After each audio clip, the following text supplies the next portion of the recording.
오늘도 사랑하고 또 축복합니다.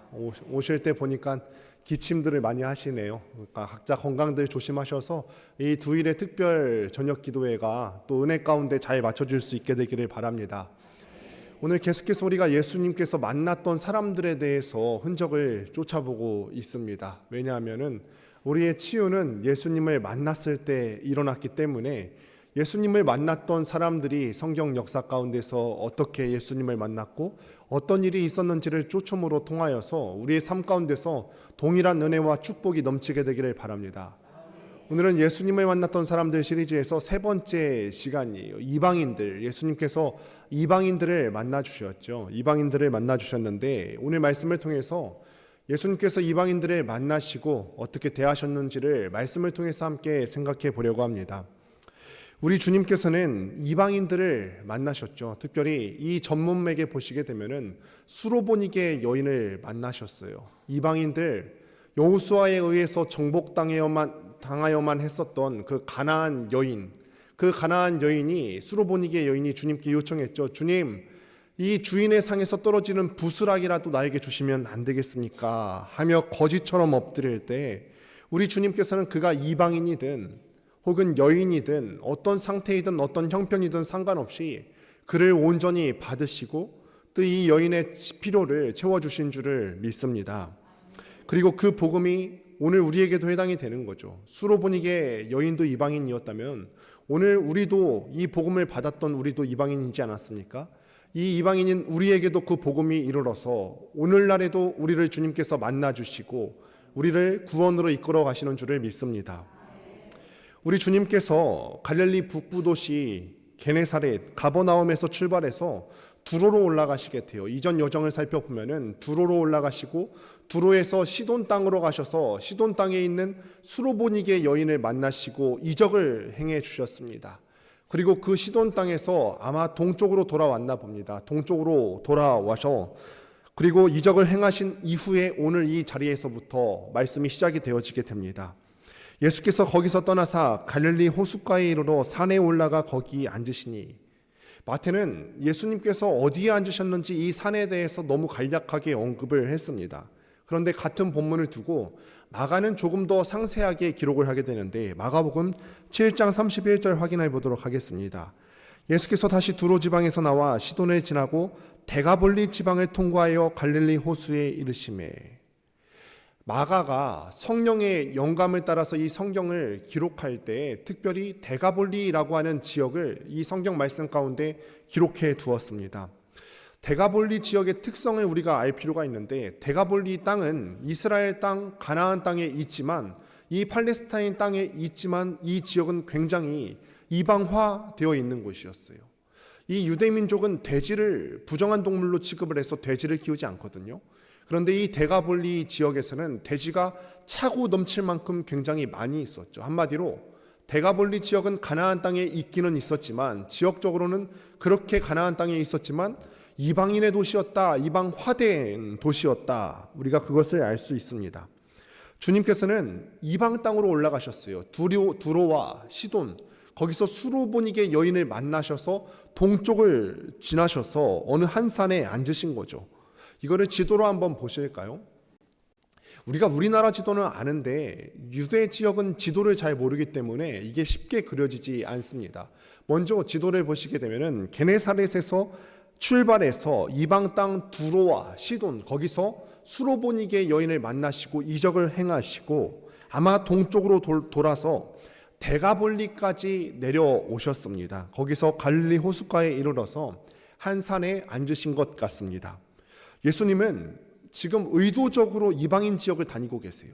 두로와 시돈, 여기는 완전히 이방화된 땅이었고 이방 땅이었고 지금 다시 갈릴리 땅으로 내려와서 이 데가볼리 지역까지 오게 되는데, 데가볼리는 팔레스타인 땅이기는 하지만 이방화된 곳이었죠. 오늘 바로 전문맥을 보시게 되면 아까도 말씀을 드렸지만 수로보니게 여인이 내 딸이 귀신 들렸으니 고쳐주세요 라고 말했을 때 우리 주님께서는 매몰차게 거절하시는 것 같으세요. 나는 이스라엘 집에 잃어버린 양 외에 보내심을 받은 적이 없다. 매몰차게 말씀하시는 줄 알았는데 아니었어요. 예수님이 삶에서 보여줄 수가 있죠. 예수님의 흔적을 지금 살펴보고 있노라니까 우리 주님께서는 이방인 땅을 다니시고 거절하시는 줄 알았는데 그의 삶을 보니까 지도로 나타난 흔적을 보니까 이방인 땅 두로와 시돈을 다니시고 또 내려와서도 이방화된 지역 데가볼리로 다니시더라는 말이죠. 예수님이 한 산에 앉으시니까 여태까지 그랬듯이 많은 사람들이 예수께로 막 나오기 시작합니다. 못 걷는 사람들, 장인들, 말 못하는 사람들, 귀신 들린 사람들, 마음에 여러 가지 어려움에 있는 사람들이 다 예수께로 나오기 시작하니까 예수님께서 그들을 고치셨다 기록합니다. 우리 주님께서는 혈통이 유대인이냐 아니냐로 사람을 판단하시는지 아니신 줄을 믿습니다.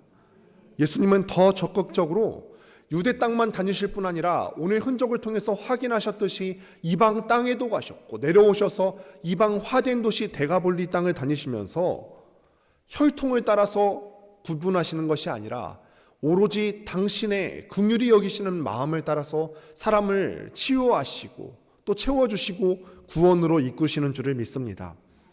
이렇게 주님께서 열심히 고치시니까 옆에서 목격했던 사람들이 다 놀라는 거예요. 병자들을 고치시니까 놀랍게 여기면서 기록하기를 이스라엘의 하나님께 영광을 돌리니라 이렇게 말씀하세요. 설교를 조금 더 진행하기에 앞서서 여러분들께 한번 물어보겠습니까? 하나님께 영광을 돌린다, 이게 무슨 뜻일까요? 우리가 자주 쓰는 말이죠. 하나님께 영광을 올려드립니다. 우리 드러머, 우리 지호 청년도 하나님께 영광을 돌린다는 제스처로 손을 항상 이렇게 하더라고요. 하나님께 영광 돌린다. 어떻게 하면 하나님께 영광 돌리는 거죠? 우리가 찬양 한마디로 영광 돌릴 수 있을까요? 아니면은 우리가 말로써 그렇게 영광 돌린다 하면 될까요? 그것도 영광을 돌리는 한 모습이겠습니다만 진짜 하나님을 영화롭게 하는 게 뭘까요? 우리가 알기로 하나님께서는 그 영광이 무한하신 분이세요. 그 영광이 무한하신 하나님께서 영광이 고프셔서 우리의 영광을 바라시는 것일까요? 하나님은 이미 영광이 무한하신 분이신데 우리가 주님께 올려드리는 그 영광을 한껏 붓는다 한들 무엇이 달라질까요? 그러면 하나님께 영광을 돌린다고 하는 것은 무슨 의미일까? 내가 하나님 앞에 영광 안 돌려도, 내가 하나님께 찬양, 그 영광 돌리는 찬양을 안 올려드려도 이미 하나님께서는 그 영광을 무한하게 갖고 계신데, 그럼에도 내가 하나님 앞에 영광을 돌리는 것은 내가 하나님께 영광 돌려서 하나님께 뭔가를 더해드리는 것이 아니라 하나님께서 그분의 풍성하신 잔치에 우리를 숟가락 얹으시는 줄을 믿습니다. 그리고 내가 그러면서 말할 수 있는 것은 하나님이 나의 하나님 되십니다 라고 하나님을 알아드리고 인정해드리는 거죠. 아, 하나님은 이런 분이시구나. 하나님께서는 창조주이시고 우주 만물을 섭리하시는 분이시고 시대와 또 장소를 건너 뛰어넘어서 이방인 중에서도 이방인 같은 나에게도 찾아오셔서 복음을 내 마음 가운데 심어주시고 치유해주시고 내 인생을 이끌어 가시는 분, 하나님은 하나님이시다. 하나님을 알아드리는 것이 하나님께 영광 올려드리는 것인 줄을 믿습니다. 부모님께 영광 올려드리는 방법이 뭘까요? 부모님을 영화롭게 하는 거, 공부 잘하는 거 중요하죠. 용돈 드리는 거 아주 중요합니다. 아주 중요해요. 자주 찾아뵙는 거 굉장히 중요합니다. 그런데 그렇게 우리가 다 하지 못한다 할지라도 우리가 부모님을 알아드리는 거죠. 부모님이 나를 얼마나 고생스럽게 길러내셨는지, 지금도 우리 부모님이 나를 위해서 얼마나 기도하고 잘 되기를 바라고 계시는지, 이것을 알아드리는 거, 이게 부모님께 영광이죠. 하나님께서도 마찬가지예요. 내가 이방인이고 내가 병자이고 내 육신에 병이 있었고 영혼에 병이 있었는데 하나님께서 그것을 치유하시고 나를 구원의 길로 인도하시는구나. 하나님을 알아드리는 것, 이게 하나님께 영광이 됨을 믿으시기를 바랍니다. 이 하나님을 보시면은 지금 말씀 가운데 수식어가 하나를 붙이게 됩니다. 이스라엘의 하나님께라고 수식어가 붙습니다. 지금 이 본문 입장에서 보면은 이 영광을 돌리는 대상이 이방인이잖아요. 돼지 키우면서 사는 데가볼리 지역 한 산에 살고 있는 이방인이잖아요. 그런데 우리가 알기로 유대인들은 이방인을 개 취급했어요. 그랬던 이 이방인이 유대인의 하나님, 이스라엘의 하나님, 그들의 선조 여호수아가 우리 이방인의 선조를 정복했는데 그 이스라엘의 하나님께 지금 이방인인 내가 하나님께 영광을 돌린다. 이거야말로 하나님을 가장 영화롭게 하는 거죠. 이방인이 이스라엘의 하나님을 자기 하나님으로 받아들이는 거예요. 이방인이 원래는 하나님을 몰랐었는데 유대인의 하나님을 자기 하나님으로 받아들이는 것, 이거 하나님께서 정말로 기뻐하시는 줄을 믿습니다. 그걸 우리가 먼저 경험했고, 우리가 경험했으니까 너무 기쁘기 때문에 단기 선교도 다녀왔죠. 이렇게 우리가 하나님은 나의 하나님이십니다. 예수님은 나의 주님이십니다. 오늘 예배를 드리는 이 시간에도 이 고백이 우리에게 있었으면 좋겠습니다. 유대인 중에 유대인이고 바리새인 중에 바리새인이고 난지 8일 만에 할례를 받았고 율법으로는 전혀 흠이 없는 유대인 중에 유대인이었던 사울이 처음 주님이 부르실 때부터 말씀하시기를 이 사람은 이방인을 위해서 택한 나의 그릇이라. 이게 이스라엘의 하나님의 마음이었죠. 이게 우리가 주님으로 고백하는 예수님의 마음인 줄 믿습니다. 이방인들을 대하시는 예수님의 마음인 줄 믿습니다. 원래 사망의 어두움 땅에 버려져 있어야만 되는 그 이방인에게도 하나님께서는 관심을 두시고 특별히 사람을 택하여서 복음을 전하시려고 준비해 주신 줄을 믿습니다. 그렇게 예수님께서 자기의 무릎 앞에 나와 있는 이 병자들을 다 고치셨는데 갑자기 제자들을 부르시고 말씀하십니다. 32절 말씀을 같이 한번 읽어보도록 하겠습니다. 함께 읽습니다. 시작. 예수께서 제자들을 불러 이르시되 내가 무리를 불쌍히 여기노라. 그들이 나와 함께 있은지 이미 사흘이매 먹을 것이 없도다. 길에서 기진할까 하여 굶겨 보내지 못하겠노라. 아멘. 왜 불쌍히 여기시죠? 하나님께서 병든 자가 나아오니까 병든 자도 다 고쳐주시고 3일 동안 하나님 나라의 복음도 다 들려주셨는데 뭐가 또 불쌍하죠? 저들이 나와 함께 있은 지가 지금 사흘이다. 사흘 동안 못 먹었다 이 말이죠. 이 더운 지역에서 사흘 동안 못 먹고 병 고침받고 하나님 나라 복음 듣고 금식하면서 이 사람들이 무리들이 지나고 있는 것입니다. 이제 돌아갈 시간이 됐는데 길에서 기진할까 걱정이 되어서 이대로는 못 보내겠다. 주인의 상에서 떨어지는 부스러기 먹었으면 됐지 뭘 또 줍니까? 유대인 남자가 여기까지 와서 이방화 되어 있는 이 데가볼리 지역에서 병 고쳐줬으면 됐지 뭘 또 불쌍히 여기셔서 배고픈 것까지 걱정하십니까? 그런데 우리가 이 주님의 뜨거운 마음을 알았으면 좋겠어요.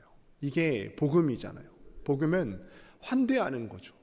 이만큼 줬는데 병도 고치고 앉은뱅이도 일으켜 세워주시고 눈먼 자도 눈뜨게 해주셨는데 병 고치시고 나서도 배고플까 또 걱정하는 것, 이게 넘치도록 부어주는 이 사랑이 있는 것이 바로 복음이죠. 복음이 환대한다고 할 때 늘 영의 양식만 채워주는 그런 주님으로 생각하시지만 않았으면 좋겠습니다. 주님께서는 말씀을 하셨죠. 무엇을 먹을까, 무엇을 입을까, 무엇을 마실까 염려하지 말라고 하셨지 이거에 대해서 간구하지 말라고 하지 않으셨어요. 오히려 말씀 3일 동안 받고 병 나음 받고 충분한 은혜를 받은 사람들이 주님께서 이 사람들에 대해서 걱정하시는 거죠. 길에서 기진할까 이대로 굶겨 보내지 못하겠노라. 내가 보니까 무리가 불쌍해. 주님께서는 그 마음이 항상 있으셨어요. 예루살렘을 보면서도 그 사람들을 보면서 슬퍼하시고 눈물을 흘리셨고 죽었던 나사로의 현장 가서도 주님께서는 눈물을 흘리셨고 주님의 마음 중심에 있었던 것은 긍휼하심이었죠. 이 주님의 모습이 우리에게도 해당이 되어서 주님께서 우리를 긍휼하게 여겨주셨기 때문에 우리가 지금 이 자리에 있게 된 줄로 믿습니다. 그러니 주변에 있는 물질적인 어려움을 겪고 있는 사람들을 우리가 주님의 눈으로 바라본다고 했을 때 불쌍히 여겨주시고 긍휼히 여겨주시고 마음껏 축복해 주시기를 바랍니다. 물질의 문제를 두고 하나님 앞에 나와서 하나님 내가 염려하지 않습니다. 염려의 말을 내는 대신에 기도의 소리를 주님께 올려드립니다. 아버지, 우리에게 이거 채워주십시오. 우리의 병을 고쳐주십시오. 주님 앞에 오는 시간에 마음껏 간구하십시오. 내 육신에 병이 있는데 하나님 이거 고쳐주세요. 우리 주님의 긍휼하게 여기시는 모습을 말씀 가운데 보지 않으십니까? 우리가 의지하고 힘입을 것은 이 주님의 긍휼히 여기시는 마음뿐밖에 없습니다. 그러니 우리가 이 말씀 마치고 기도해야 하실 때에도 하나님, 내가 경제적으로 궁핍합니다. 내 육신에 병이 있습니다. 마음껏 간구하시기를 바랍니다. 예수님을 무려 사흘 동안이나 독점적으로 모시면서 내 병이 고침을 받았는데도, 말씀 받은 사람들인데도 주님께서는 그들을 불쌍히 여기셨어요. 충분 다 말하지 않으시고 더 불쌍히 여기셨어요. 불쌍히 여기시는 분이 나의 주님이신 줄을 믿고 그 긍휼한 마음을 가지신 우리 주님께서 우리의 삶을 또한 채워주실 줄을 믿습니다. 불쌍히 여기시고 그 감정만으로 끝내지 않으셨어요. 더 대화를 이어가기 원하셨는데 제자들이 눈치 보면서 주님께 말하죠. 주님, 예수님, 우리가 지금 광야에 있는데 이 남자 장정만 4,000명이나 되는 무리들을 어떻게 우리가 먹일 수 있습니까? 이 사람들을 배부르게 할 만큼 떡이 우리가 어떻게 구할 수 있겠습니까?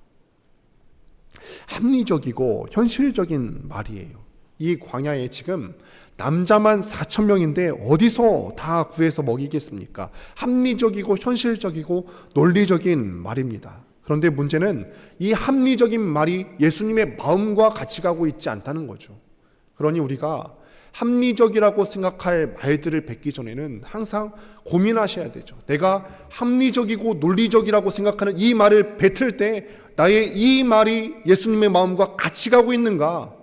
내가 교회 공동체에서 회의할 일들이 얼마나 많이 있습니까? 플리마켓 준비하면서 회의해야 되고 새생명축제 준비하면서 회의해야 되고 논리적이고 합리적이라고 생각하는 이 말을 뱉기 전에 나의 이 말이 예수님의 마음과 함께 가고 있는가 함께 고심해 보았으면 좋겠어요. 아니면 그냥 내 마음에 안 드는 건가? 여러분, 만약에 자녀가 결혼을 하면, 아들이든 딸이든 결혼을 하면은 내 자녀의 배우자가 똑똑한 사람이면 좋을까요? 좋겠죠. 똑똑한 사람이어서 좋은 지역 갖고 그랬으면 좋겠어요. 그런데 그 똑똑함 갖고 내 자녀를 계속해서 구박한다면 어떡하겠어요? 그 똑똑함을 갖고 넌 이래서 안 돼. 계속 그 똑똑함을 과시하려고 하면 어떨까요? 이런 사람이 좋으시겠어요? 아니면은 내 자녀의 배우자가 긍휼히 여기는 말, 불쌍히 여기는 말을 많이 해주는 사람이면 좋겠습니까? 불쌍히 여기는 말을 많이 해주는 사람이면 너무 좋겠죠. 예수님을 닮은 사람들은 똑똑한 말을 많이 하는 사람이 아니죠. 불쌍히 여기는 말을 많이 하는 사람인 줄을 믿습니다. 주님이 우리를 부르실 때 똑똑해서 부르신 게 아니고 그렇게 불러주시지도 않았고 우리더러 말씀하시기를, 요청하시기를 너는 똑똑해져야 된다, 이 사회의 엘리트 계층까지 올라가야 된다, 이렇게 요청하신 적이 없으세요. 주님은 우리를 불쌍히 여기시고 불쌍히 여기라고 말씀하셨죠. 그러니 더 많이 사랑하시고 더 많이 불쌍히 여기시기를 바랍니다. 우리의 남편과 우리의 아내를 바라볼 때 우리가 합리적이고 논리적인 말을 하기보다는 덜 똑똑하더라도 불쌍히 여기는 말을 많이 하고 함께 긍휼히 여기는 말을 많이 할 때 우리 가정이 더 아름답고 평화롭게 세워져 갈 줄을 믿습니다. 제자들은 왜 이 상황 가운데서 현실적이고 똑똑한 말만 할까요? 풍랑이 있는 바다를 예수님이 걸어오시는 모습을 보고 베드로가 예수님께 요청했죠. 주님, 저에게 명령해 주셔서 내가 이 바다를 걸어갈 수 있게 명령해 주세요. 주님 앞에 외쳤죠. 그리고 그렇게 됐어요. 그러면은 이 베드로, 이적을 체험한 베드로는 다른 제자들이 주님, 이 광야에 먹을 것이 어디 있겠습니까? 라고 합리적인 말을 뱉을 때 베드로는 그렇게 하면 안 됐죠. 이런 말을 하고 있을 때 베드로 한 사람은 말했어야죠. 주님, 얼마 전에 유대인 지역, 이 베세다 지역에서 물고기 2마리와 떡 5개로 5,000명을 먹이셨는데 오늘도 주님께서 명령하셔서 이 돌들로 명령하셔서 이들도 먹이게 하옵소서. 왜 이 말을 안 하는 거죠? 자기는 그 기적 경험하고 싶어서 물 위로 걸어오라고 해놓고서 남들 배고픈 거에는 별 관심이 없어 보여요. 자기는 물 위로 걷고 싶어서 요청해 놓고 남들 배고플 때 방금 전 벳세다에서 오병이어 이적 행하신 그 예수님 다 잊어버렸어요. 우리의 사랑이 이렇죠. 우리가 사랑이 많은 것 같고 또 우리가 믿음 많은 것 같은데 현실적인 문제에서 우리의 사랑이 다 막혀버립니다. 데가볼리라는 이방인 지역에서 남자 어른들만 4,000명이고 여기는 광야예요. 이런 거 만나면은 예수님께서 오병이어 기적 일으킨 거 기억도 안 나고 이게 내 문제로 여겨지지 않기 때문에 기억할 필요도 없다는 거죠. 그게 우리의 현 주소예요.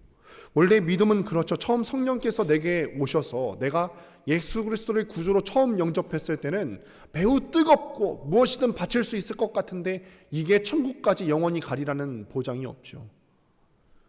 오히려 우리가 고백해야 되는 것은 이 말이죠. 주님, 어제도 그랬는데 오늘도 제 마음이 서늘하게 식었어요.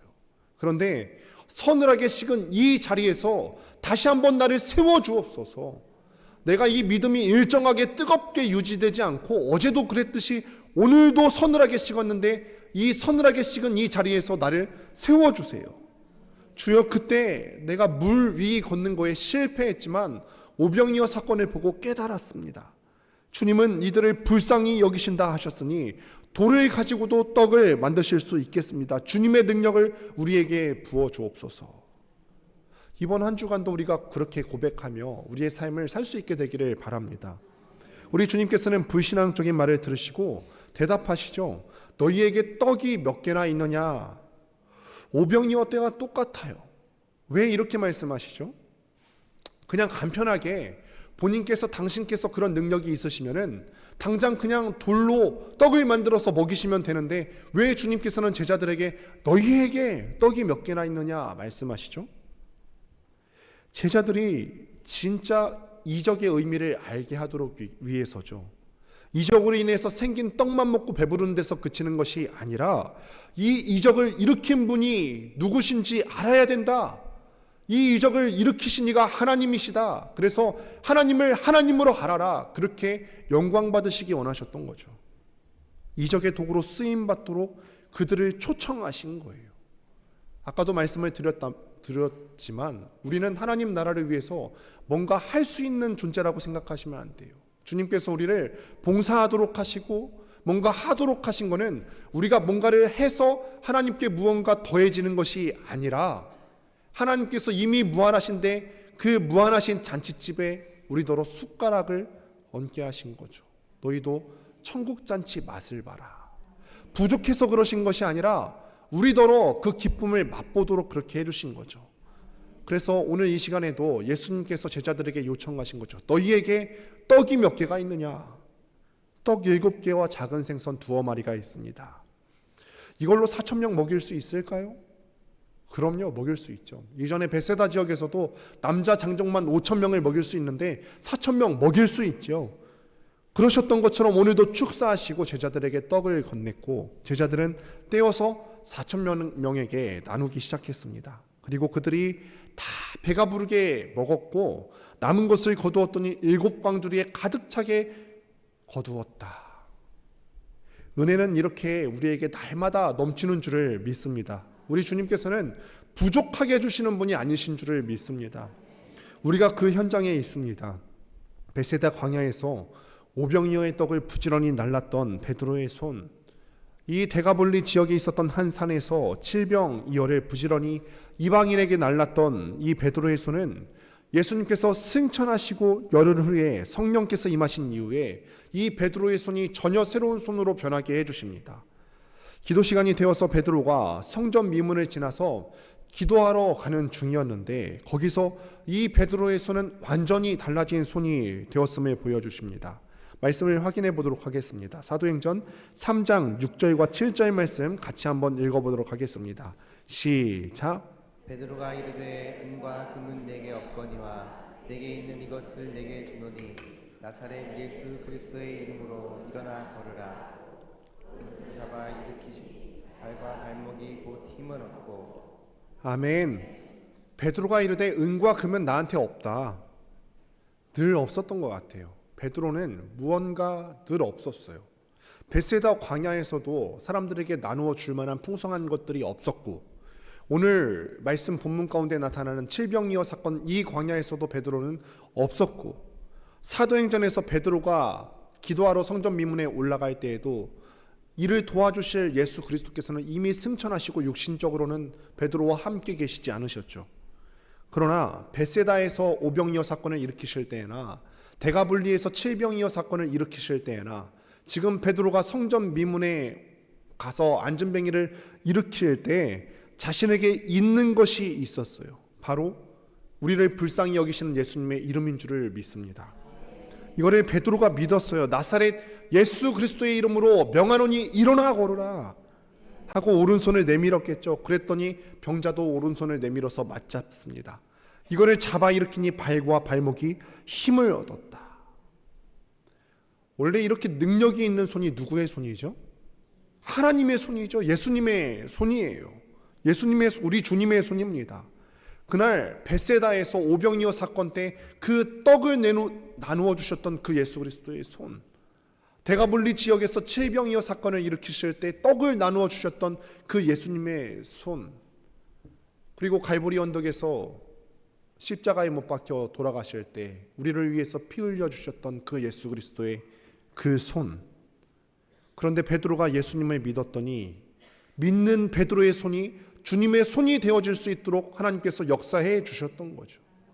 하나님께서는 우리를 통하여서 그렇게 일하시기 때문에 우리가 손 얹고 기도할 때 낫는 역사도 일어나고, 우리가 함께 두 손 모아서 중보하며 기도할 때 우리의 기도의 소원을 들어주시는 줄을 믿습니다. 우리는 예수님이 아니에요. 예수님은 지금 우리 눈에 안 보이시죠.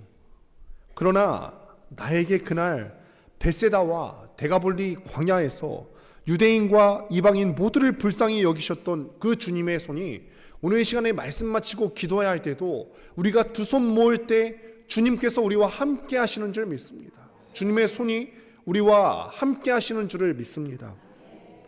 주님은 그때만 일을 행하신 게 아닙니다. 우리가 생각할 때 지금 이 시간이 식민 지배 받던 시간이잖아요. 이스라엘 사람들이 식민 지배 받고 있었던 상황인데 가장 싫어할 사람, 완전히 이방인이고 우리 민족을 가장 괴롭힐 수 있는 주둔군 사령관의 집에도 임하셨어요.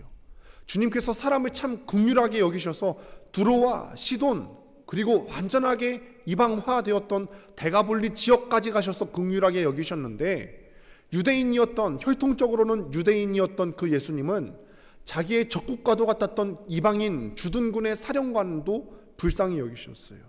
사도행전 10장 44절 45절 말씀 같이 한번 읽어보겠습니다. 함께 읽습니다. 시작. 베드로가 이 말을 할 때에 성령이 말씀 듣는 모든 사람에게 내려오시니 베드로와 함께 온 할례 받은 신자들이 이방인들에게도 성령 부어 주심으로 말미암아 놀라니. 아멘. 다시 한번 생각해 보세요. 오늘 함께 보신 본문 전문맥에 수로보니게 여인 사건이 나오죠. 그 수로보니게 여인이 이방인이었고, 이방인이 말하기를 주님, 저에게 주인의 상에서 떨어지는 부스락이라도 좋으니 그거 주세요 했더니 주님께서 지금 함께 읽으신 사도행전 10장 44절 45절에서 무엇 주셨죠? 부스러기가 아니라 성령을 주셨어요. 부스러기 달라고 했더니 자기 자신을 주셨어요. 우리 민족을 괴롭히러 왔던 이방인이자 식민지 주둔군 군사령관, 사랑할 수 없었던 그 사람의 집에 가셔서 성령님을 부스러기처럼 막 쏟아주셨어요. 만약에 부스러기가 성령님이시고 부스러기가 하나님이시라면 우리 그 부스러기라도 충분하지 않겠습니까? 충분한 이유는 그날 쏟아 부어진 부스러기가 하나님 자신이었기 때문에 가능한 줄을 믿습니다. 하나님은 오늘도 우리에게 부스러기를 주실 겁니다. 주인의 상에서 떨어지는 부스러기를 우리가 기도할 때 주실 거예요. 그 부스러기는 성령님이시죠. 하나님께서 부스러기를 주실 때 당신을 우리에게 가득 부어주실 줄을 믿습니다. 그들의 병을 고치시고 말씀도 주시고 먹을 것도 다 주셔서 배불리 먹고 떠나게 하신 이후에 배를 타고 마가단 지역으로 가셨다라고 하는데, 아까 지도를 그냥 다시 한번 기억해 보시는 거예요. 갈릴리 지역에서 대가볼리 지역에 있었는데 마가단 지역으로 갈 때는 동선이 맞지가 않습니다. 두로와 시돈에서 마가돈으로 바로 갈 수 있었어요. 두로와 시돈 땅을 지난 다음에 굳이 대가볼리 지역으로 가지 않고 바로 마가단 지역으로 갈 수 있었는데 주님께서 대가볼리 지역을 일부러 가신 거죠. 이방인들을 굽어 살펴보시기 위해서. 우리 주님께서 왜 이렇게 부지런히 쫓아다니시는 거죠? 유대인 남자로서 굳이 이렇게 할 필요가 없지 않으세요? 그러나 왜 주님은 그렇게 부지런히 이방 지역까지 다니시는지 바울은 이렇게 말합니다. 로마서 10장 15절입니다. 보내심을 받지 아니하였다면 어찌 전파하리요? 기록된 바 아름답도다 좋은 소식을 전하는 자들의 발이어함과 같으니라. 보내심을 받지 아니하였으면 어찌 전파하리요? 하나님은 아버지께서 그 아들 예수 그리스도를 이 땅으로 보내신 이유가 거기 있기 때문에 주님께서 그 말씀에 순종하신 거죠. 아름답도다 좋은 소식을 전하는 자들의 발이요. 예수님께서 이 아름다운 발을 가지고 유대 땅도 다니시고 이방 지역 두로와 시돈까지 다니시고 이방화되었던 대가볼리 지역까지 다니시고 이방인들까지도 찾아가셨어요. 그랬더니 나중에는 바울도 그의 전도대도 열심히 이방인의 사도가 되어서 그 복음을 전하는 거죠. 다음 말씀 한번 확인해 보도록 하겠습니다. 로마서 10장 12절과 13절입니다. 이런 배경에서 로마서 10장 12절과 13절이 이어지게 되는 겁니다. 같이 한번 읽습니다. 시작. 유대인이나 헬라인이나 차별이 없음이라 한 분이신 주께서 모든 사람의 주가 되사 그를 부르는 모든 사람에게 부유하시도다. 누구든지 주의 이름을 부르는 자는 구원을 받으리라. 아멘. 아멘. 이 로마서 이 말 누가 하고 있는 거죠? 바울이 하고 있죠. 바울이 하고 있어서 야, 우린 바울 참 좋은 말 만들어냈구나 하는데 아니에요. 바울은 그저 본대로 말하는 거예요. 먼저 이렇게 하신 이는 예수님이시죠. 헬라인에게나 이방인에게나 유대인에게나 차별이 없게 복음을 전하신 분이 누구시죠? 예수님이 먼저 그렇게 하셨고 바울은 그 본대로 그냥 하는 거예요. 바울이 새롭게 만들어낸 어떤 신학 기류가 아니에요. 유대인이나 헬라인이나 차별이 없습니다. 바리새인 중에 바리새인, 율법으로는 흠이 없고 유대인 중에 유대인인 이 사도 바울이 하는 고백이 뭐냐면 유대인이나 헬라인이나 차별이 없다. 우리가 이 말씀을 듣고 깨닫게 되는 사실은 복음은 경계를 넘는다는 것입니다. 복음은 지역적인 경계도 넘어서서 그래서 우리가 필리핀 땅으로 가서 복음 전하는 것이고 복음은 인종적인 경계도 넘어서는 것이고 복음은 관계의 경계도 넘어서는 줄 믿습니다. 내가 관계가 안 돼 있고 저 사람과는 관계가 딱 막혔는데 그 사람에게도 우리가 복음을 전해야 되는 책임이 있지요. 한 분이신 주께서 모든 사람의 주가 되사 그를 부르는 모든 사람에게 부요하시도다. 누구든지 주의 이름을 부르는 자는 구원을 얻으리라. 할렐루야. 그 누구든지 주의 이름을 부르는 자라고 하는데 이게 말씀이 감격스러운 이유는 이 누구든지가 바로 우리가 되기 때문에 그렇죠.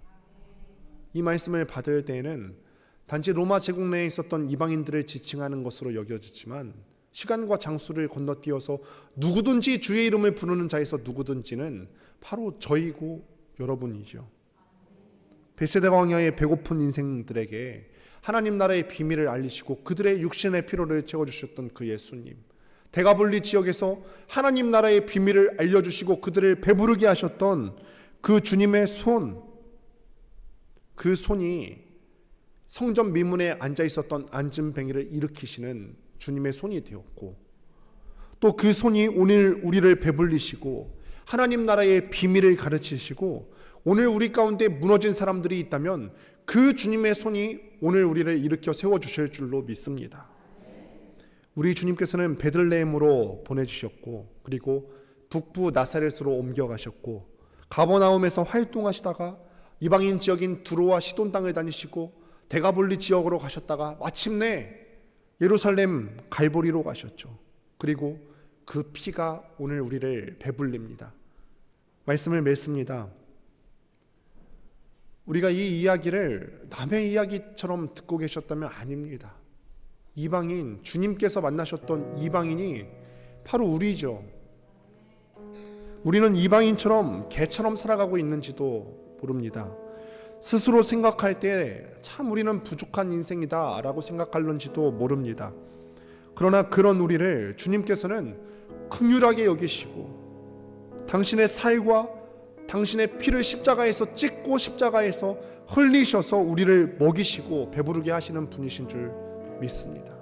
우리가 이 예수 그리스도를 믿을 때 그 예수 그리스도의 이름을 믿고 오늘 시간에 함께 기도하실 때 그 주님의 손이 우리를 일으켜 세워주실 줄을 믿습니다. 이 시간에 같이 함께 찬양하도록 하겠습니다. 하나님은 너를 지키시는 자, 그 주님의 손이 우리를 지켜주실 것을 믿으면서 함께 찬양합니다.